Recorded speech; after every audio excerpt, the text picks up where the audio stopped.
Good evening. My name is Olivia. I live in Ward 3.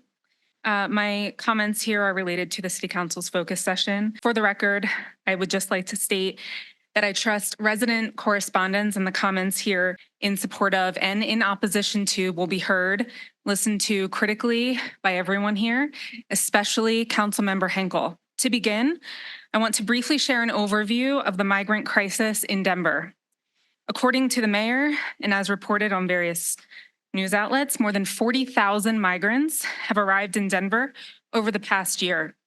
This is more than any other U.S. city per capita, almost 5% of Denver's population of about 700,000.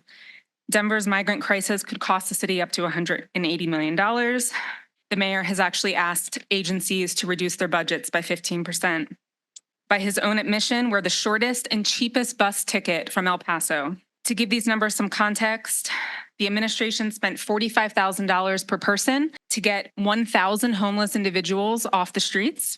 Meanwhile, the state spends roughly $9,500 per student. While it's true some of these migrants are asylum seekers from Central and South America, the immigration status of many is unknown. Nearly every available hotel room across the city is filled. Hospitals and schools in Denver have reached a breaking point. Denver Health has treated over 8,000 migrants and is now in a financial bind. Denver Public Schools have seen over 3,000 migrant students. They simply cannot handle the influx. The resources are not there, and they are sending students to other districts. Some of you might be wondering why I'm raising Denver's migrant numbers. Well, we are in a suburb of Denver, a short bus or train ride away. Cities like Colorado Springs and Aurora have moved forward with legislation that would prevent groups from transporting migrants to those cities. One can deduce that Broomfield moves to the top of that list with a welcoming city certification. Second, the issues Denver is dealing with speaks directly to the finite resources, which include city budgets comprised of taxpayer dollars, which fund schools, community outreach programs, housing initiatives, vouchers, police departments, parks and rec, your salaries, among other things. And finally, it's my understanding that we will hear, although I think this has changed, a proposed resolution this evening amending the budget, adding additional operational and capital expenses.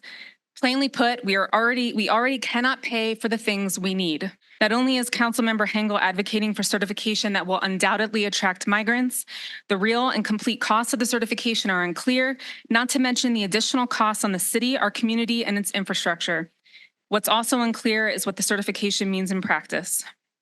And finally, I do commend the members of our community, including Councilmember Henkel, who volunteer their time organizing donation efforts, helping with housing for the unhoused, and directing individuals in need to our amazing resources like Broomfield Fish and A Precious Child. Olivia, your 2 minutes. However, Please wrap up. expending city resources and exploring certifications and efforts in this fashion should be scrutinized and assessed fairly and accurately.